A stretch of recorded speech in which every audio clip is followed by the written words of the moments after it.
27/8/2026 ஆவணி 10ஆம் நாள்.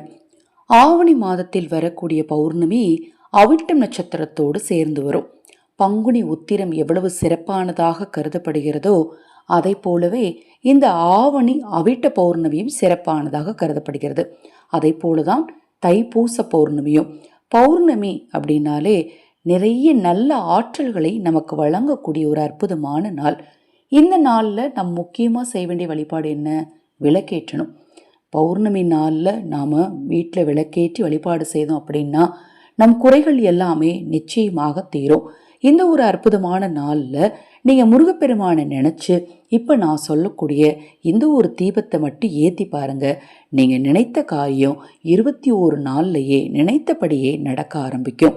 எதை செய்தாலும் நம்பிக்கை ரொம்ப அவசியம். நம்ம சேனல்ல நான் போடக்கூடிய பதிவுகளில் உங்களுக்கு சந்தேகம் இருந்தாலும் அக்ஷய பாத்திரம் உணவளிக்கும் திட்டத்தின் மூலம் ஆதரவற்ற ஏழை குழந்தைகளுக்கும் முதியவர்களுக்கும் உணவளிக்க விரும்பினாலும், கணவன் மனைவி பிரச்சனை தீர உண்மத்தவராகி விஷயத்துவம், எதிரி தொல்லை நீங்க சத்ரு சம்ஹார விஷயத்துவம், உங்கள் குழந்தைகள் கல்வியில் சிறந்து விளங்க, கடன் தீர, அதை மாதிரி பொருளாதார நெருக்கடி, செய்வினை பிரச்சனைகள் தெரியுது மாதிரி ஒவ்வொரு பிரச்சனைகளுக்கும் தனித்தனியாக மூலிகைகள் கொண்டு வசிய தூபங்களை அறிமுகப்படுத்தியிருக்கிறோம்.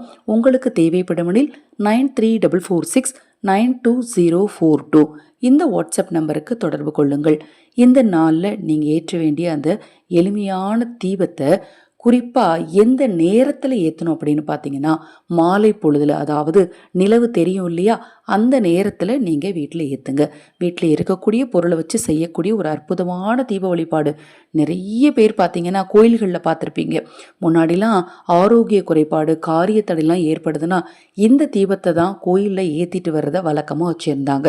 அது என்ன தீபம் அப்படின்னு பார்த்தீங்கன்னா, மாவிளக்கு தீபம். அம்பாள் ஆலயத்திலலாம் பார்த்துருந்தீங்கன்னா தலை சம்பந்தமான நோய் வந்தால் தலையிலே வச்சு மாவிளக்கு எடுப்பாங்க.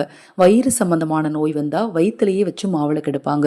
நெஞ்சு சம்பந்தமான நோய் வந்தால் நெஞ்சில் வச்சு எடுப்பாங்க. காரியத்தடை நீங்க 2 கைகள்லையுமே மாவிளக்கு ஏந்தி வழிபாடு செய்வாங்க.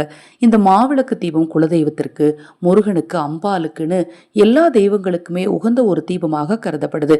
பச்சரிசி மாவில் வெல்லம் கலந்து சிறிதளவு ஏலக்காய் கலந்து நெய் ஊற்றி பிசைந்து நடுவில் துவாரமிட்டு நெய் ஊற்றி பஞ்சு திரி போட்டு வடக்கு திசையை நோக்கி பௌர்ணமி நாளில் நீங்கள் தீபம் ஏற்றுனீங்க, முருகனை நினச்சி நீங்கள் தீபம் ஏற்றுனீங்க அப்படின்னா செல்வம் உங்களுக்கு பெருகும், எப்பேற்பட்ட கடனும் தீரும், பணம் மேலே பணம் உங்களுக்கு சேர்ந்துக்கிட்டே இருக்கும்.